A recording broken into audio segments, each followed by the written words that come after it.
Selamat pagi dan selamat berjumpa semuanya. Perkenalkan, kami adalah mahasiswa dari program studi S3 Doktor Ilmu Manajemen FEB UNER dengan saya, Made Gita Nadia, dan rekan saya, Ibu Marliana Junaidi.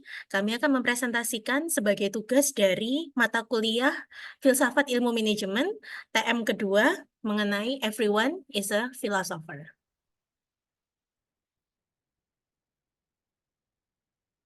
Nah, beberapa pertanyaan yang mungkin muncul adalah apakah betul para periset di bidang manajemen perlu untuk mempelajari filosofi? Tentu jawabannya adalah iya. Mengapa? Ada tiga alasan mengapa seorang periset atau peneliti di ilmu manajemen harus mempelajari filosofi terlebih dahulu. Yang pertama, setiap kali kita melakukan riset, kita akan menempati philosophical position atau posisi filosofis. Artinya apa?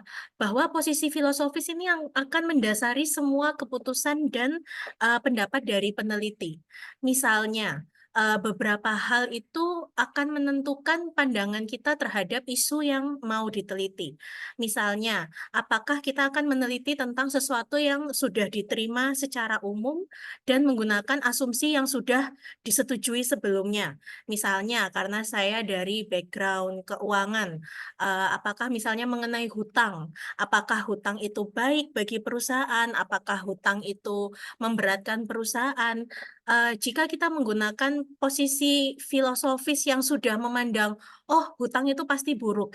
Nah, kita tidak akan bisa menemukan sesuatu yang baru dengan pandangan yang sudah fix pada satu posisi tertentu atau penelitian yang mewakili semua pihak, inklusif, serta memiliki keberagaman teori dan metode. Artinya apa? Kalau kita membuka pikiran dulu, kita perhatikan, oh tidak hanya dari mindset perusahaan, bagaimana dari bank, bagaimana dari investor, bagaimana dari karyawan di dalam perusahaan, itu akan memberikan peran yang lebih mendalam mengenai bagaimana posisi filosofis dalam suatu penelitian. Jadi lebih luas dan tidak hanya dari satu pihak. Bukan karena sudah dilakukan secara umum, maka kita lakukan terus-menerus.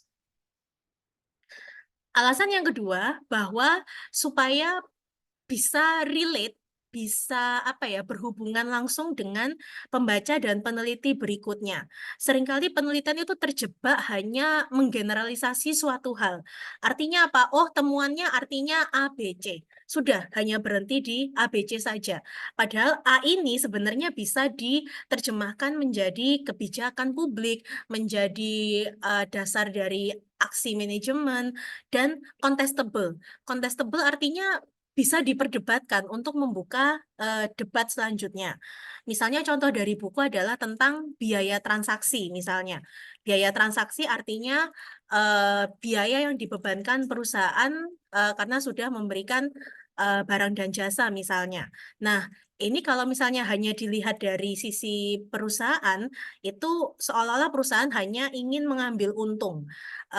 Seperti markup harga misalnya, atau jasa distribusi akan menambah biaya yang semakin mahal sampai di konsumen akan semakin mahal harga barangnya. Namun ini seperti poin pertama tadi, filosofi akan membantu kita memahami berbagai pihak, tidak hanya perusahaannya saja, tenaga kerja hingga pemerintah. Bagaimana pembaca, peneliti berikut semuanya itu bisa memahami penelitian kita, bisa menjadikan penelitian kita sebagai dasar aksi atau tindakan yang nyata. Jadi bukan hanya generalisasi belaka. Alasan yang ketiga adalah bahwa khususnya di bidang ilmu manajemen, dengan mempelajari filosofi akan membantu kita memahami organisasi yang lebih baik.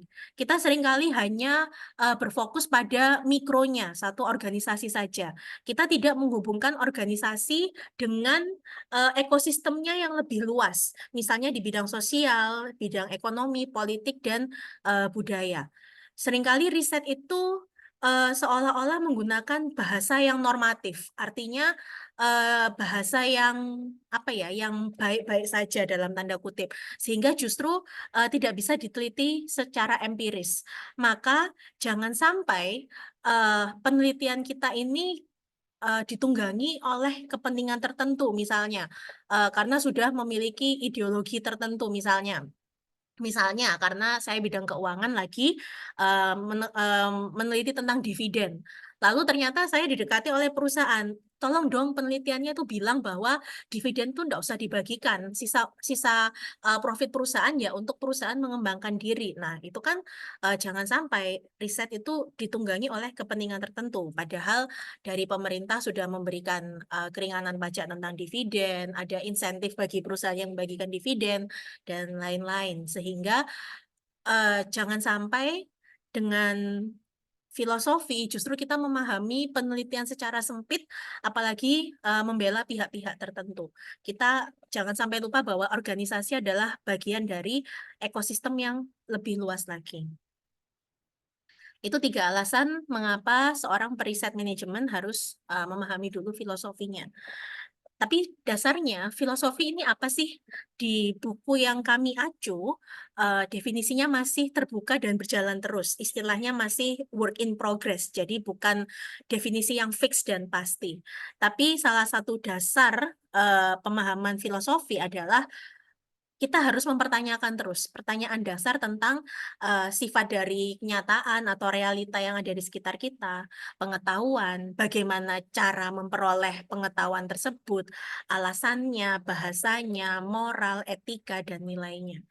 Jadi seperti tadi mengapa harus belajar filosofi? Karena filosofi ini memeriksa bagaimana dunia ini berjalan, sehingga terbentuk hubungan antara filosofi dan teori sosial, khususnya di bidang manajemen. Ini adalah 4 dasar dari filosofi, yaitu ontologi, epistemologi, metodologi, dan etika. Ontologi adalah sifat dari kenyataan. Artinya apa? Realita yang kita alami, misalnya pada studi organisasional, apa itu institusi, apa itu perusahaan, bagaimana perusahaan terbentuk, bertahan, dan bertransformasi. Misalnya debat antara perusahaan, institusi, itu adalah sebagai mitos rasional atau entitas yang kekal. Jadi pandangan kita di awal, bagaimana kita melihat sifat dari suatu kenyataan, oh perusahaan itu kekal, pasti nggak akan ada, tidak akan ada, tidak ada perusahaan. Sehingga ontologi dasarnya adalah menentukan bagaimana seorang peneliti dia akan mengambil sudut pandang positivis, realis, critical realis, konstruktivis atau pragmatis yang nanti akan dijelaskan oleh rekan saya Bu Marliana. Sehingga jika seorang peneliti sudah melihat kenyataan A sebagai A atau A sebagai A1, A2, A3, itu akan berdampak pada bagaimana si peneliti melakukan dan menjelaskan risetnya. Yang kedua, epistemologi. Kalau tadi itu adalah pengetahuannya, ontologi, epistemologi adalah pengetahuannya. Sehingga bagaimana kita melihat suatu realita, kemudian kita berusaha menyelesaikan realita atau permasalahan itu dengan pengetahuan yang kita miliki. Tentu dalam penelitian ada menggunakan regresi, kemudian hasil dari regresi itu maknanya apa, itu akan menjadi temuan kita. Nah, mengapa? Pernahkah kita mempertanyakan kenapa sih harus pakai regresi? Apakah karena jurnal acuan kita menggunakan regresi, jadi kita ikut aja sampai regresi?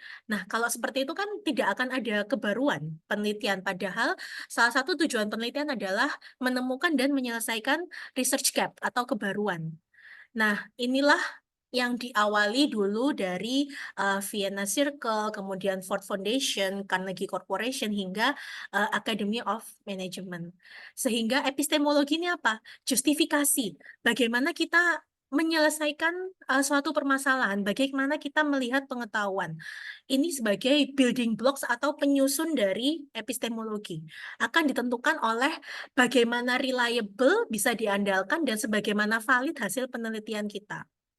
Nah, maka setelah dari penjelasan ini, jelas bahwa asumsi ontologis di awal dan epistemologis itu memiliki korelasi yang tinggi. Berikutnya metodologi. Bagaimana cara melakukan sesuatu. Kita sudah punya cara melihat baik pengetahuan maupun realita. Nah, bagaimana cara kita menyelesaikan penelitiannya. Set asumsi dasar dari ontologi dan epistemologi ini akan menentukan metodologinya. Bagaimana kita melakukan riset.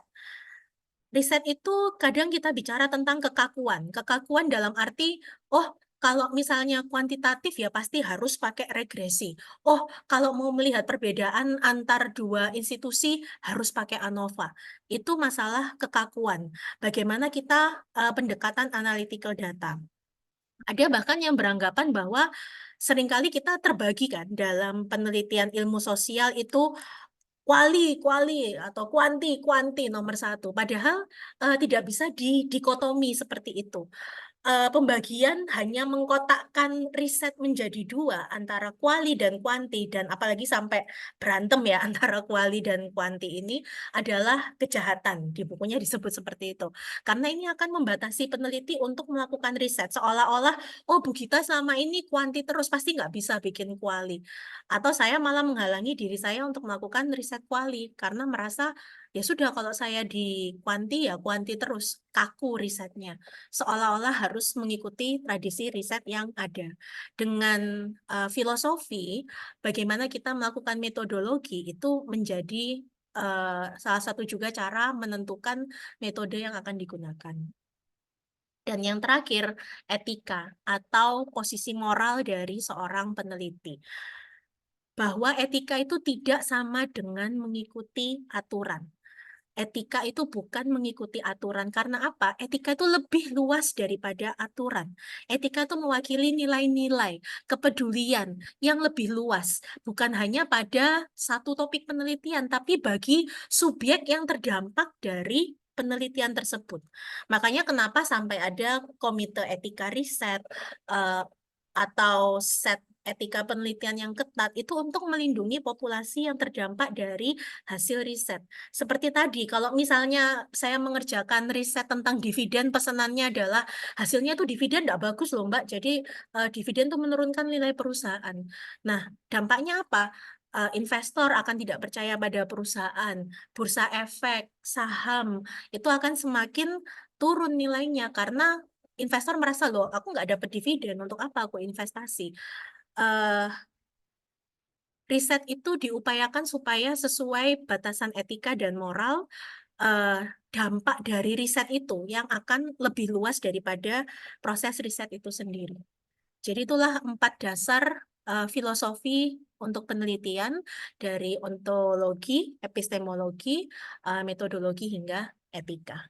Selanjutnya dijelaskan oleh Ibu Marliana. Terima kasih, Mbak Gita. Saya kebetulan bagian yang kedua begitu tentang pandangan dunia filosofi begitu ya.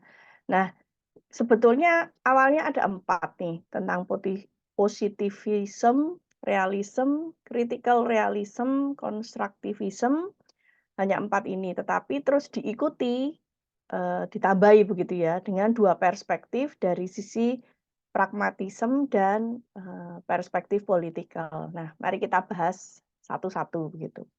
Yang pertama adalah positivism gitu ya. Nah, kalau dari sisi positivism itu dasar utamanya itu adalah kita akan mengamati apa yang bisa diamati, yang kelihatan begitu ya. Penggagas pertamanya itu filsuf dari Prancis yang bernama Auguste Comte. Saya sebetulnya tidak terlalu tahu mempronunciation-kannya begitu ya. Saya hanya secara letterlek begitu ya.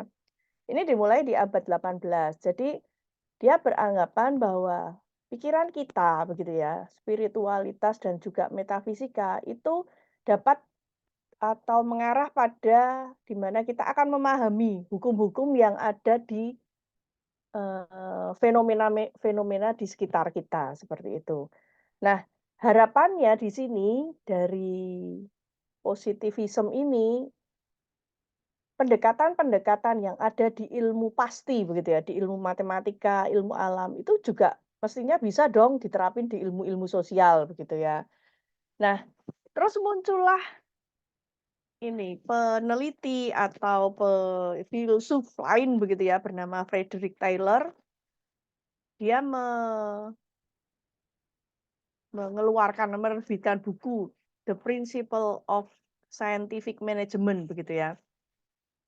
Dia ingin menekankan bahwa aliran positivis ini itu juga ada loh di teorinya manajemen dan organisasi begitu ya.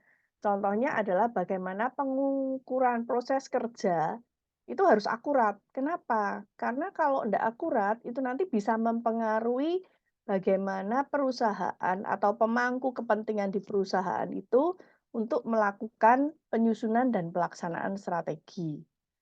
Nah, terus dilanjutkan lagi nih, ada para peneliti lain seperti Hawthorne dan Elton Mayo.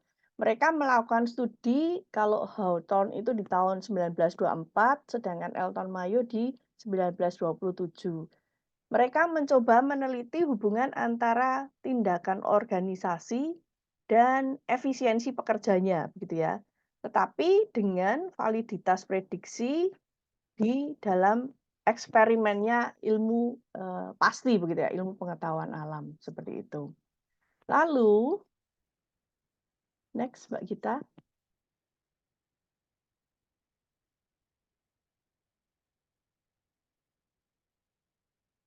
Lalu karena, positivism itu kan fokusnya pada yang bisa diobservasi, yang terlihat begitu ya. Nah, maka ada aliran yang berseberangan itu yang mengkritik, positivism. Dia mengatakan bahwa, kamu positivis begitu ya, kamu cuman menjelaskan hal-hal yang bisa dilihat gitu ya. Padahal hal-hal yang tidak bisa dilihat, itu juga bisa menghasilkan klaim kebenaran untuk menunjukkan bahwa fenomena ini juga benar gitu ya. Nah, dasarnya apa? Orang realisme ini mengatakan ini, itu ada logika yang namanya representasi.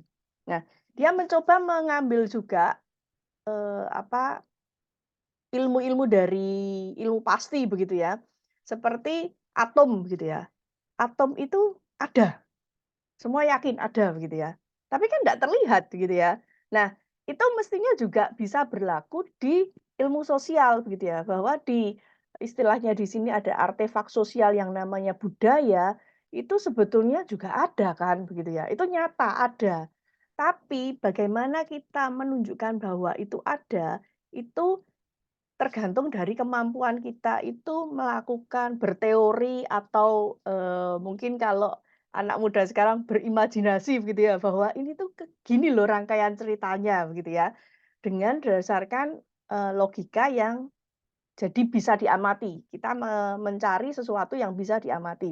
Jadi kalau budaya itu kan kita bisa lihat dari misalnya kemarin kita pakai jas alma mater warna biru ya punyanya UNER, itu kan sebetulnya sudah yang terlihat begitu ya, yang terlihat. Jadi arahnya ke sana, termasuk gedung ASEK.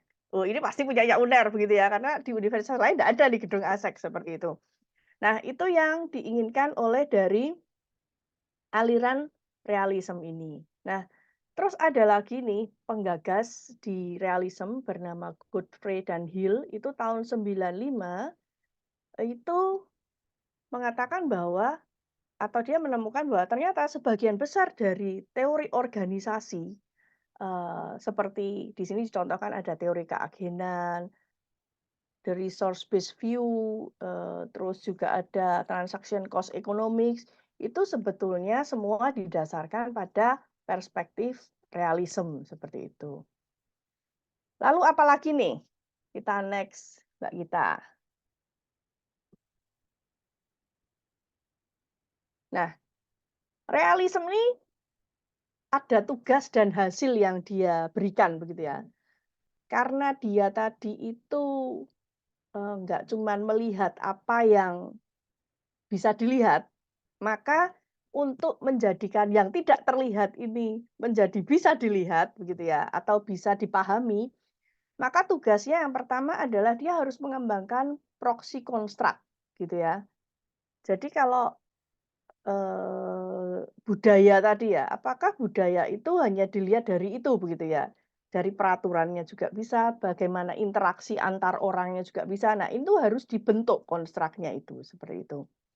Nah, yang kedua, setelah membentuk konstruk ini tadi, maka tugas kedua peneliti realisme ini adalah dia harus menjustifikasi, penggunaan konstruk itu, tapi melalui yang namanya pengembangan teori, seperti itu ya. Nah, kalau sudah cocok nih antara konstruk dengan teorinya, maka tugas ketiga itu adalah para peneliti peneliti realisme ini itu harus menyempurnakan konstruk itu dan menjadikan teori yang lebih advance atau established seperti itu ya. Jadi kalau bayangan saya misalnya nih, yang saya pernah tahu itu kalau di perilaku organisasional kita kenal OCB ya, Organizational Behavior Citizenship begitu ya. Nah, waktu itu kan yang paling terkenal punyanya Organ begitu ya, Organ. Tetapi di China dia memodifikasi atau mengembangkan itu sesuai dengan karakter di China begitu ya. Jadi dia menambahkan, memperkaya teorinya Organ, tapi dari sisi kalau di masyarakat China itu seperti apa. Dan itu bisa menjadikan konstruk ini itu membuat penambahan ilmu, memperkaya dari penelitian yang sebelumnya, begitu ya.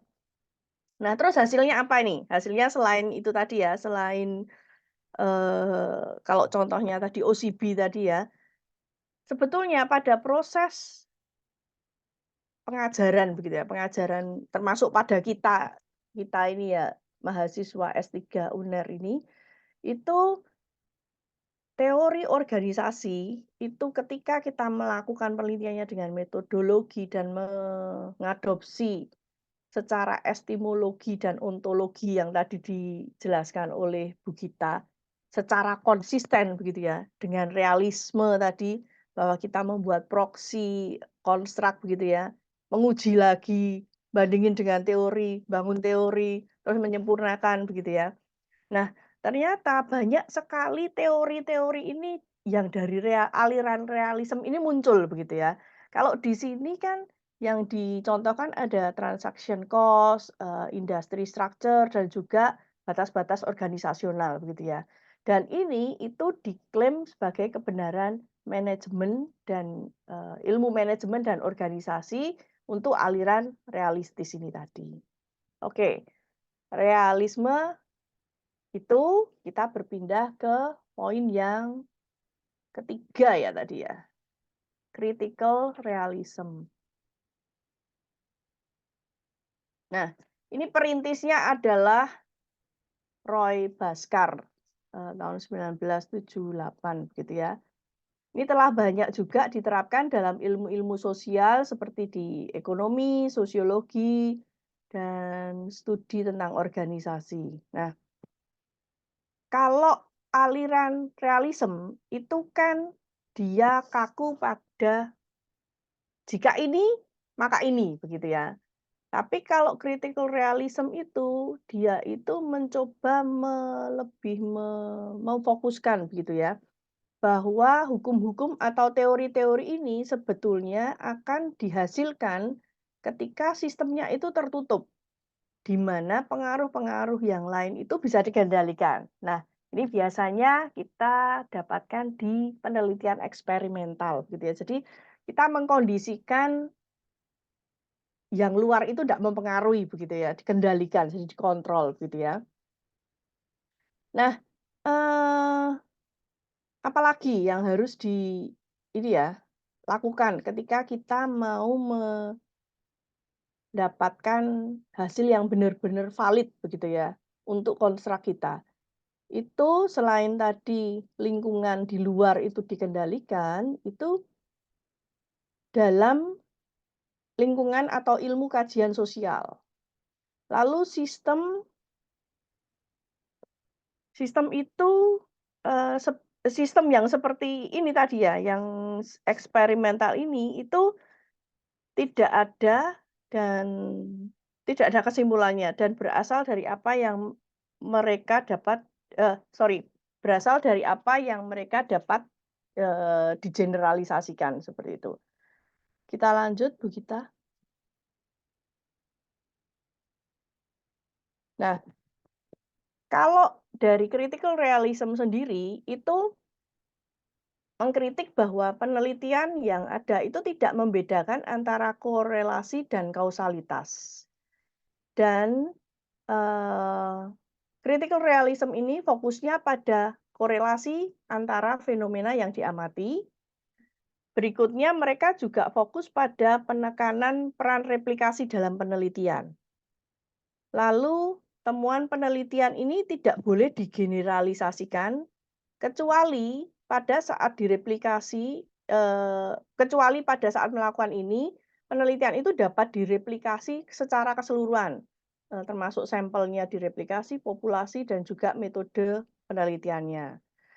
Nah, ada tambahan pendapat dari Contu dan Wilmot bahwa critical realism itu dia itu sebetulnya penyimpangan dari, aliran utama dari realisme, begitu ya. Tetapi ternyata dia memiliki peran yang penting dalam, eee, penelitian manajemen, seperti itu. Jadi, kalau tadi seperti yang saya contohkan OCB itu punyanya organ, begitu ya, itu kan sudah ada 3 dimensinya. Tapi ternyata pada saat itu diterapkan di, China, itu muncul ada 5 dimensi, seperti itu. Oke, next Bu Gita.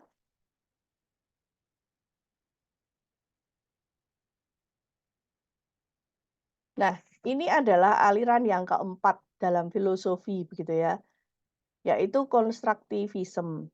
Asumsinya di sini adalah metodologi penelitian itu pada dasarnya bergantung pada teori.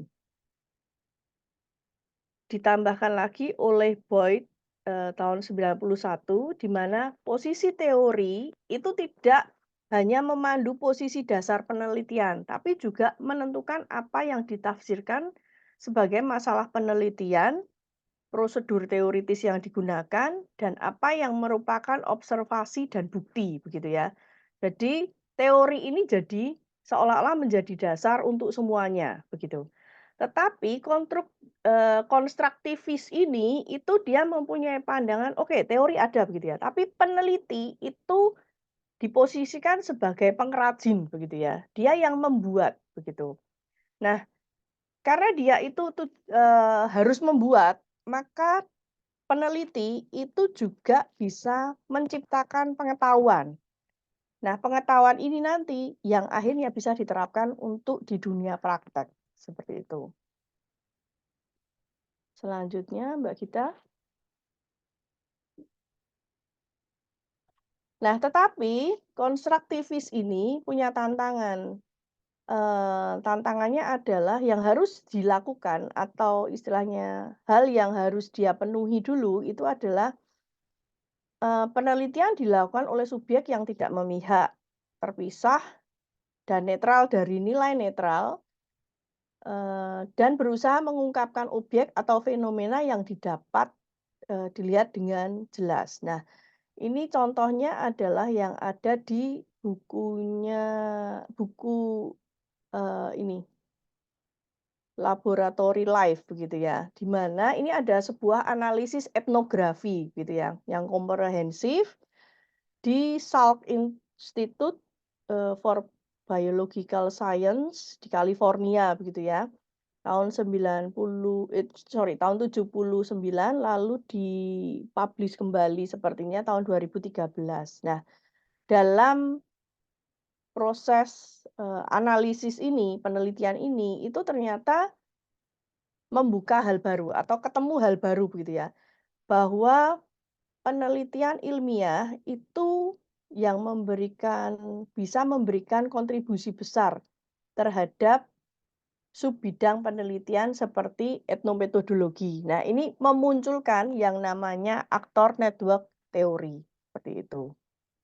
Dan selanjutnya,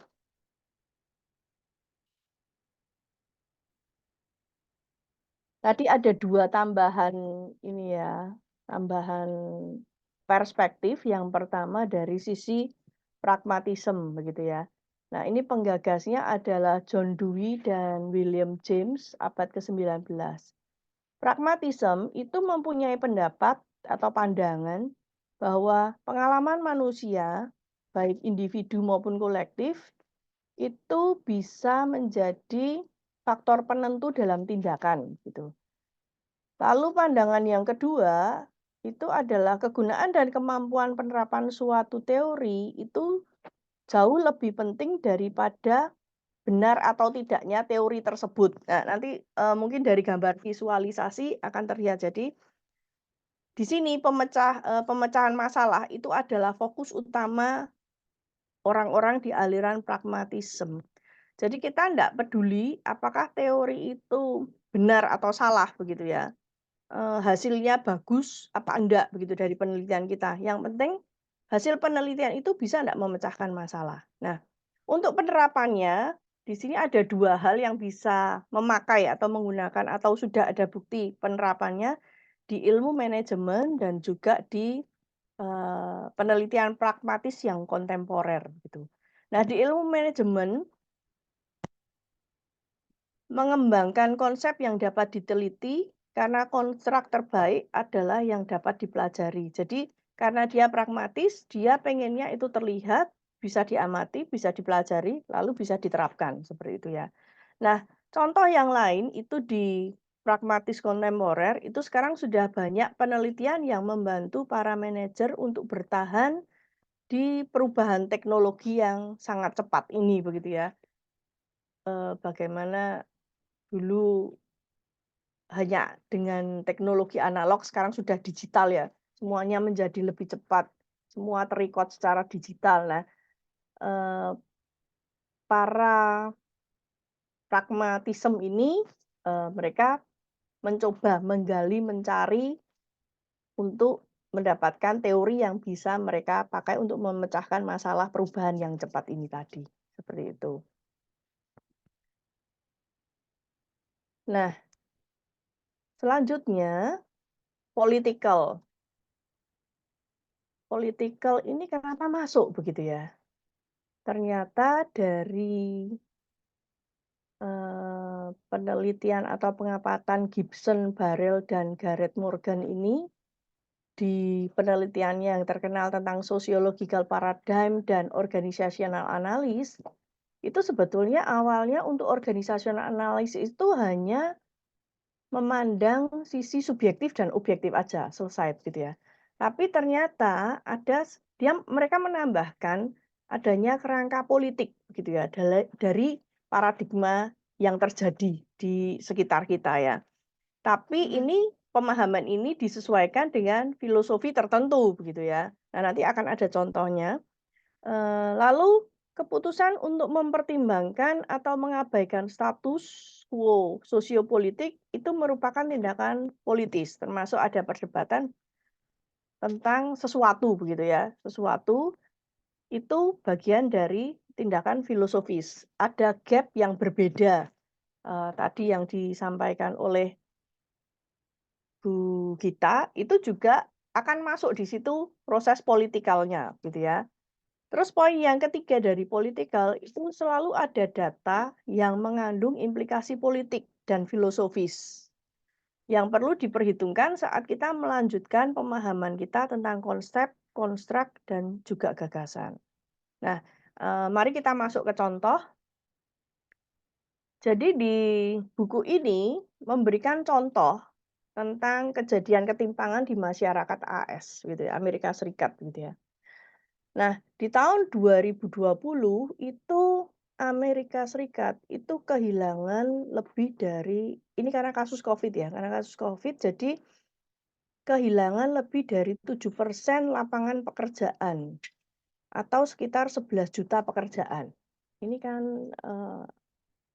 bisa dikatakan sebagai hal yang buruk gitu ya. Terus di fakta yang kedua lagi, itu ada lebih dari 400.000 kematian pada tahun 2020 karena COVID-19 kemarin ya. Nah, dan angka ini lebih besar dibandingkan kejadian 11 September begitu ya. Jumlah yang meninggal ini kurang dari 400.000 begitu. Nah, ini kan hal-hal yang buruk ya. Tapi ternyata ada hal yang di sisi lain karena pandemi ini kok malah pasar saham Amerika ini justru meningkat ya.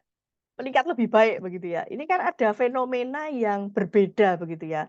Nah, disinilah perspektif politikal itu masuk dan bergerak begitu ya. Termasuk tadi masalah filosofi-filosofi kenapa kok ini bisa terjadi secara ontologi maupun epistemologi seperti ya. Dan bahkan sampai pada saat pandemi nih, malah muncul orang yang kuaya begitu ya, namanya Elon Musk. Mungkin Bapak Ibu sekalian kenal begitu ya, dia sangat terkenal seperti itu. Nah, ini kejadian yang berbeda begitu ya, dari kejadian yang buruk, tapi di sisi lain dia juga memunculkan hal yang baik. Sama juga sih kalau di Indonesia, itu kan memang banyak sekali saat pandemi itu ya, banyak orang di PHK, perusahaan-perusahaan banyak yang, kolaps begitu ya. Tapi di sisi lain, perusahaan logistik, pengiriman barang, terus juga kesehatan itu meningkat pesat gitu ya. Nah, ini bagian dari perdebatan yang bisa dimasukin oleh, dari perspektif politikal dan juga dari dasar-dasar filosofisnya, seperti itu. Dari sini saya mencoba memvisualisasikan begitu ya. Tapi sebelum saya menjelaskan visualisasi ini, sebetulnya di bab ini itu dinyatakan bahwa mau asumsi ontologis, epistemologis, dan metodologis dalam teori dan penelitian itu sebetulnya ada korelasi atau cenderung berkorelasi. Karena mereka cenderung berkorelasi, maka posisi filosofi seperti positivis, realis, realis kritis, konstruktivis, ataupun pragmatis mengacu pada asumsi yang terikat erat. Nah, gimana ceritanya? Jadi gini, Bapak Ibu melihat gambar ini dari yang, kiri atas dulu ya, yang positif dan realis. Nah, kalau kita katakan, positif realis itu seperti apa gambarannya, dia itu center gitu ya, center. Center itu kan tugasnya adalah memberi terang pada gelap gitu ya. Jadi kita melihat ada apa sih di kegelapan itu begitu ya, dengan center ini tadi. Jadi ya center tujuannya hanya mencari gitu ya, mencari sesuatu, mencari barang di tempat yang gelap itu tadi. Tetapi jadi lebih pada fungsinya center. Tetapi ini tadi kan dikritik oleh critical realism. Jadi jangan hanya fokus sama center dong. Yuk kita lihat di gelap ada apa, di terang itu ada apa begitu ya. Jadi kalau positivis tadi hanya melihat dari fungsi dari center ini tadi, kalau critical realism itu melihat dari ada sisi gelap dan terang loh yang dihasilkan oleh si center ini tadi. Gitu. Nah, tapi berbeda pemikirannya dengan para konstruktivis ini tadi. Nah, kalau konstruktivis itu melihat segala sesuatu tuh kayak tanah liat gitu ya. Tanah liat. Nah, karena dia itu menganggap bahwa peneliti itu adalah pengrajin, maka nah, tanah liat ini mau dibentuk jadi apa nih? Jadi gentong, jadi gelas, jadi mangkok, jadi cobek gitu ya. Nah, inilah yang dimaksud dengan konstruktivis. Jadi penelitian itu mengarahnya ke sana begitu ya. Nah, ini kan jadi perdebatan biasanya yang positivis tuh harusnya gini, yang, harusnya penelitian tuh ya center ini loh, kayak gitu ya. Karena kita tuh sebagai center gitu ya. Tapi kalau yang critical realism loh kita tuh nggak usah lihat centernya, tapi lihat yang di center ini apa, kayak gitu ya. Tapi kalau konstruktivis beda lagi begitu ya, bagaimana kita membentuk ini tadi, membentuk pola ini tadi. Nah, keempat aliran ini itu bisa apa, ditangkap oleh kaum pragmatisme ini dengan cara bahwa, sudahlah, nggak usah memikirkan senternya terang gelap atau masalah nanti jadinya tembikar itu baik atau buruk itu nggak penting. Yang penting hasilmu, hasil penelitian ini bisa digunakan nggak?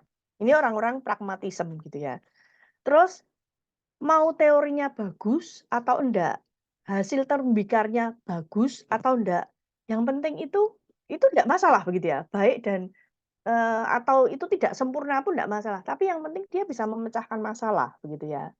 Tetapi ingat bahwa ada perspektif politik yang masuk di dalam penelitian ini, termasuk tadi perdebatan begitu ya, perdebatan. Terus kalau misalnya tembikarnya ini hasilnya jelek, bisa ndak dipakai sebagian? Atau kita harus memodifikasi lagi? Atau dia bentuk ulang? Atau ditambahi dengan, tanah liat yang lain supaya menjadi bentuk yang lain? Nah, di sinilah perannya, politik di bagian, penelitian, seperti itu.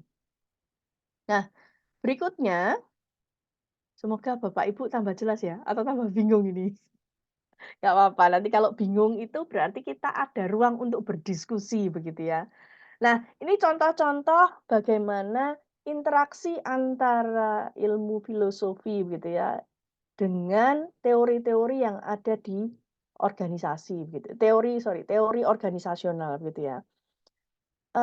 Kita memasukkan kenapa kita memasukkan dalam strategic management, karena tadi kaitannya dengan hasil itu harus bisa diterapkan di mana, begitu ya. Maka muncullah aliran strategic management ini. Nah, di beberapa, penelitian itu mungkin nanti teman-teman, dari strategic management ya yang akan banyak ini, tahu begitu ya. Nah, ternyata aliran yang sudah dilakukan selama ini itu ada beberapa contohnya nih. Untuk aliran yang positivism itu kalau di strategic management itu adalah dengan game teori begitu ya. Sedangkan untuk aliran realism di strategic management itu ada di upper echelon teori, ini biasanya di, ilmu ini ya, strategik khusus, kepemimpinan begitu ya, kepemimpinan strategik seperti itu. Sedangkan yang constructivism itu mungkin, Mbak Gita yang banyak pakai ya agensi teori di orang-orang keuangan. Nah, seperti itu kira-kira penerapan dari ilmu, filosofi pada teori-teori di organisasional. Sepertinya slide-nya udah habis ya Mbak Gita ya? Oh, masih ada ternyata teman-teman, baiklah. Nah, dari satu buku bab ini, itu pembuat buku nih ya, menyimpulkan ada 3 poin nih. Yang pertama, ternyata seseorang memikirkan filsafat secara eksplisit atau tidak, itu dia seorang filsuf gitu. Wih, keren ya, berarti kita ini para filsuf loh. Saya pikirnya kalau filsuf tuh ya mereka yang, sekolah di fakultas filsafat begitu ya, atau mereka yang menemukan sebuah apa, kata-kata atau, teori apa begitu ya, seorang filsuf. Ternyata enggak. Selama kita melakukan pemikiran filsafat, ya disitulah kita juga jadi seorang filsuf, seperti itu. Terus yang kedua, kesimpulan yang kedua itu adalah posisi filosofis itu didasarkan pada berbagai pendekatan, yang tadi dijelaskan pertama oleh Bu Gita ya, ontologi, epistemologi, metodologi, etika, dan juga posisi politik begitu ya, yang tadi saya jelaskan terakhir. Nah, hal ini bergantung pada landasan filosofis peneliti. Apakah kita akan menggunakan aliran positivis, realis, realis kritis, atau yang konstruktivis? Nah, jangan lupa kita tidak boleh meninggalkan pertimbangan atau perspektif dari sisi pragmatis dan politik. Supaya apa? Supaya apa yang kita lakukan itu juga berguna untuk kehidupan di sekitar kita, seperti itu. Nah, yang ketiga, kesimpulannya adalah teori-teori manajemen semuanya itu ada dalam spektrum posisi politik yang sama, yang memperkaya teori-teori dan menambah relevansinya dengan dunia perusahaan dan organisasi.